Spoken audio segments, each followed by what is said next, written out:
All right, Ron Goodall, FightHype.com. I'm here with my man Robert King Meriwether the third. What's going on, man? Oh man, not much. First and foremost, congrats on your win. I know we were supposed to wrap up, before the fight, but this is better, right? You ended up stopping the guy, all right, in the fourth round, Saturday. So walk me through. What was that feeling like? You're now officially what, 9-0 now? Yes, sir. 9-0, four knockouts. Awesome. So First round I came out and he actually no. Let's talk about the weigh-in. I go straight to the weigh-in. The weigh-in was actually a little different because he came up on the at the face-off talking crazy like he was gonna knock me out. Like he said he was gonna knock me clean out and he was just talking a lot of trash and it brought a little more excitement to the fight, and even a lot of the fans in the crowd and all the people that was there at the wings, they were saying it's oh yeah, this is gonna be the best fight. So you know, I had that in the back of my mind before the fight, and got in the ring. First couple rounds, he looked a little timid, but he looked like he was a little he had an unorthodox style, so I had to make sure I stayed on my P's and my Q's and make sure he doesn't clip me with anything, and then got him out of there in the fourth. out of all your fights, was that like, you've been tested, like guys came up to you, oh, little kid kind of attitude, because you're just 20 now, right? Yeah, And you're already almost 10 fights in. So was this one a little bit different compared to your other opponents that just kind of wanted to just chirp at you? yeah. I mean, a lot of the other ones they haven't really try to instill, I guess, fear into me or anything like that, or try to throw me off my game. There hasn't been any. That's been the first one actually. So I kind of like the atmosphere of that, Mhm. and I mean I'm used to competing, so I'm used to people talking shit. I was in the doghouse for since I was 10, 10, 11 years old, so I know I've been around that. So I like it. I feed off of it, and it just makes me a better fighter. Yeah, in this sense, it's kind of like for a lot of hardcore boxing fans, like you're almost like a veteran status in their eyes because they've known you from the Mayweather boxing gyms, the doghouse rules, and practically, dude, you sparred everyone who's like either right when you were turning pro or maybe even before you turned pro, and you're still just constantly working with the best of the best. So, it reminds me to ask you, how many national championships have you won, when you were going through the amateur circuit? Think I won around 9 or 10. Jeez. And I stopped fighting amateur when I was 15. Hmm. So when COVID hit, everything shut down, and that's when I stopped amateurs and decided to go pro. That's insane. Those probably what, maybe 3 more years, you probably would have been able to get like another probably 6 or 7 more added, right? Yeah. What's really cool, I just talked to your boy Troy Nash. He said he's coming out in Vegas. Mhm. And he's entering that WBC Grand Prix tournament. And I know just like he's I think what 15-time national champion. He's gonna go out there and test some skills against. It's kind of like the professional Olympics in a way. You hip Yeah. to it, to that Grand Prix I, that WBC is doing. honestly, I just I was on Instagram or whatever, and I seen it on my Instagram, and then I sent it to him, and he had told me he was like, "Yeah, I'm supposed to be in it. I don't know yet, but they was gonna let me know." And then when my fight, I think it was like the day before my fight or something like that, he was like, "Yeah, I just got in," and then they posted it and stuff. I was like, "Man, that's actually a big thing," because he told me something about then you get ranked, and then it's gonna put you into like higher rankings, and you can become the mandatory or something like that. I don't know, but I mean that's it's pretty big. Yeah, it seems like now that, I've been covering boxing for a long time, that now, with the Devons, the Tanks, the Shakors, Ryan, like Tio, those guys are now where Thurman and Spence and Crawford kind of help. I mean, Crawford there, but you know what I'm saying? Like Crawford's, Yeah. probably a couple fights out, but they kind of like are slowly entering that spot. And now it's like boxing's like who are the new faces? Is the Robert Meriwethers, the Troy Nashes, the Abdullah Masons, the Moses, the Cormels. So, um, do you see yourself probably in like the next 5, 6 years kind of being where like Devin and Shakur and Tank, kind of were prior to it? Like, Definitely. mhm, I definitely see myself in that in that atmosphere. I feel like that's just gonna be that's the new age of boxing. You know what mhm. I'm saying? That you got Tank, you got Shakur, and all those guys. Those guys is great, but I mean that's the age now. But the future is bright. Yeah. It's gonna be a lot of hard work, a lot of great fighters in the future. But I gotta make sure I'm a part of that and make sure I'm on top of that too. Yeah, I know that you've done stuff with PBC. You fought on pay-per-view cards. You fought out in Vegas, and you fought on Top Rank. You fought on a lot of notable spots that I've covered. So, what is ultimately going to be the move that you think you'll probably land at? Have you had any discussions with your pops on, maybe one of these Turkey, Saudi Arabia moves, Matchroom, Top Rank? What do you think? I mean, for me, it's just whoever gives me the opportunity to be able to it's God's plan. To be honest, I feel like there's nobody better. You know, I can't I can't tell you who I want to sign with because I mean I've been given the chance with Mayweather. I've been given a chance with Top Rank. I fought on a on PBC card. I fought on a Top Rank card. So you know I just want to be able to given the opportunity, given the chance to be able to become a world champion, Mhm. and then I want to have the promotion where there's gonna be other champions in that weight class. So I don't have to worry about that anything promotional wise to become an undisputed champion. Before I get into a whole bunch of different set of questions, who do you feel like is the best in your weight class? Is it Navarrete? Is it Shaki Foster? I know there's a guy out in Japan. I don't want to butcher his name, but I think it's Rikishi. There's a lot of guys. Just out of your perspective, who do you think is the best guy in that division? In my opinion, I think it's between Lamont Oshaki. Hmm. I mean, I might have a little a boxing bias, but I just feel like those are the better boxers of the champions. You got Neverete. Neverete doesn't really have a great style. He's a great puncher, but I don't feel like his style is gonna will be able to outlast like a great boxer, especially with like he just lost to Barenchek, and you seen Barenchek with Keyshawn, so it just didn't. It's just his styles make fights, and I feel like the best styles in boxing at 130 right now. Well, as far as the champions is Lamont and Oshaki. I know by definition, Lamont has a belt, at 130, but it seems like he's probably going to be a 135 pounder, especially after, Yeah, the Tank fight and now the other champions are calling out, which has a lot of big names. And you sparred with, practically that whole entire division. So I guess maybe I can just ask your opinion because I know that you've seen the first fight just like all of us.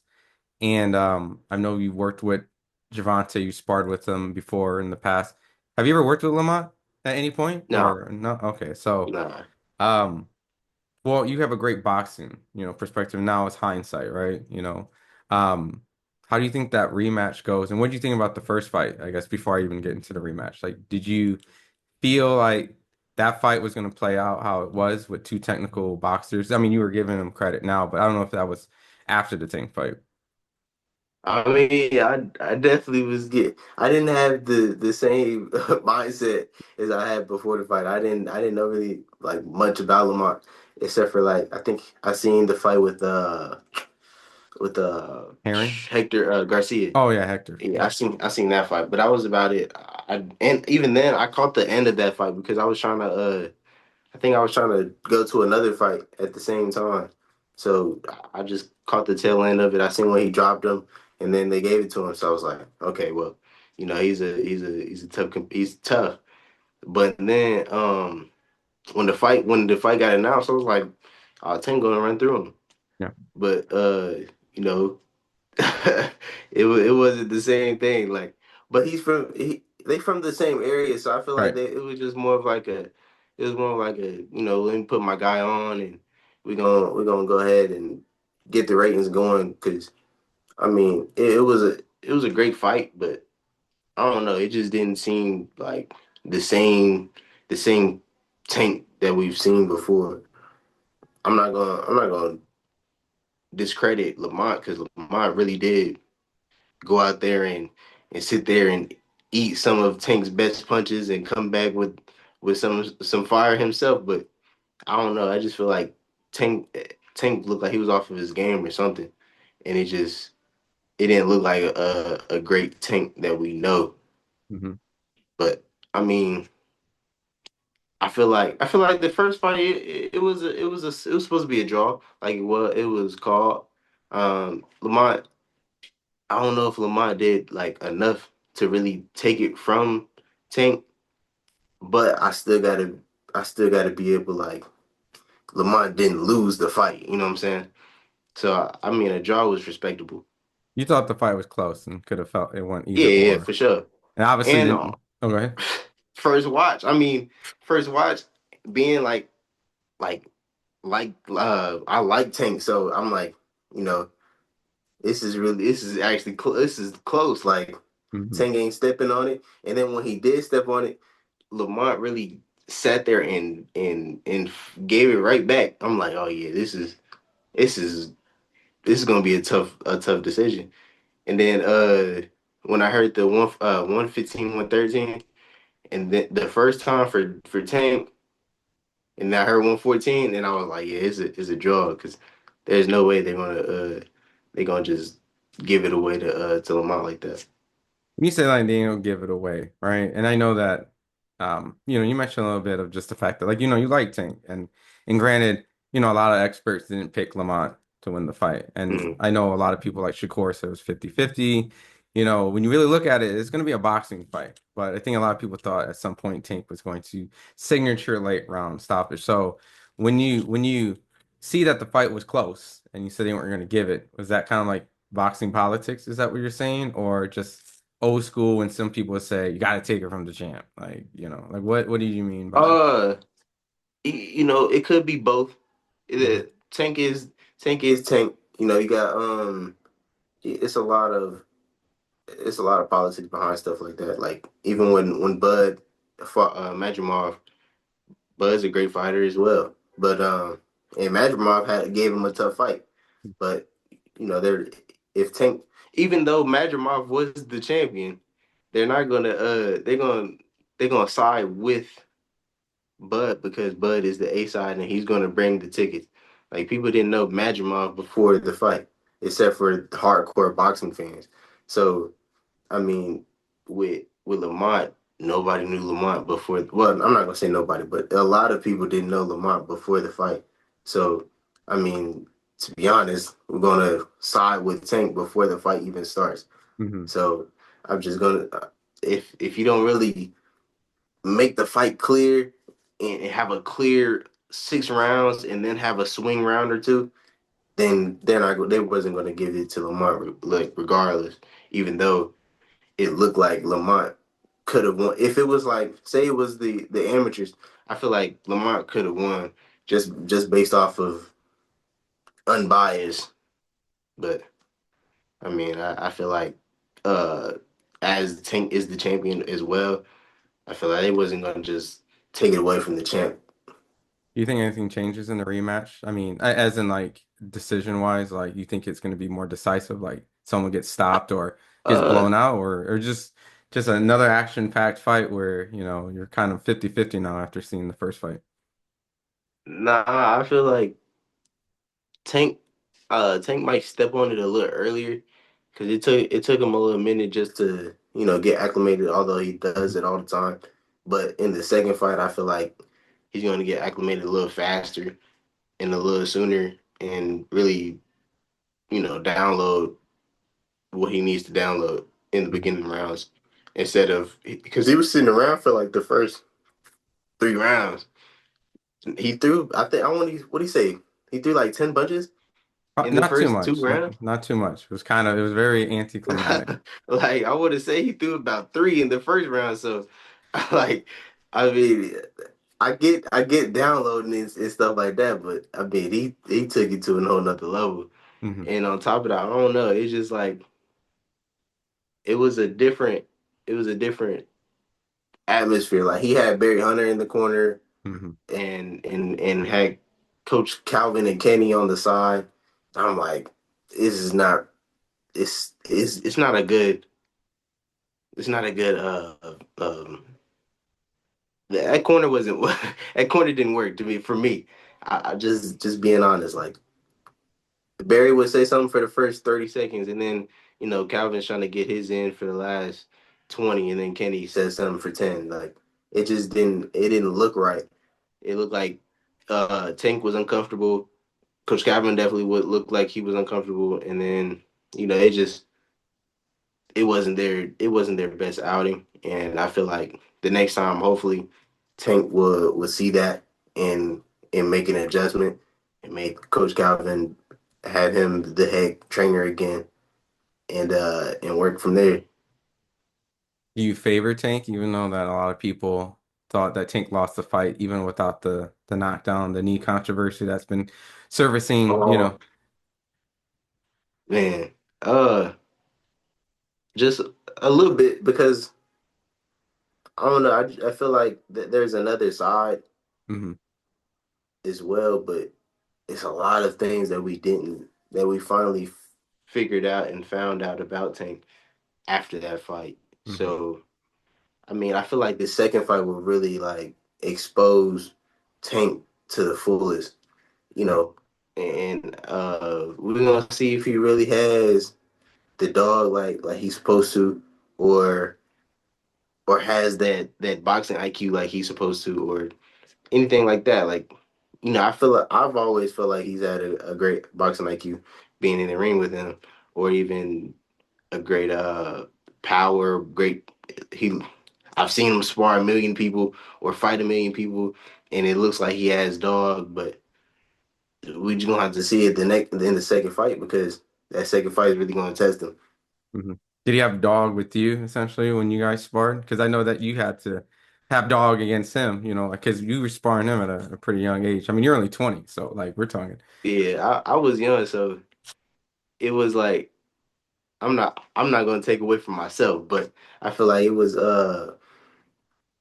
some times where we was working on a lot of things together, and as I can appreciate him allowing me to be in the ring with him Hmm. for two camps, for the Leo Santa Cruz camp and for the Barrios camp. Although I was short, it was just like he just needed somebody to be in the ring with him. So I'm just grateful to be able to get in the ring with him and learn and pick his mind while being in the ring, Hmm. and he did. It was a lot of it's a lot of great work. He told me that I landed some good shots, and he has to get some shots back sometimes. So you know, I feel like he had some dog in the ring with me as well. No, yeah, and I think you got to do that with all right with Floyd and everything around. So, your background is very promising. So it's very exciting to see where you go from here.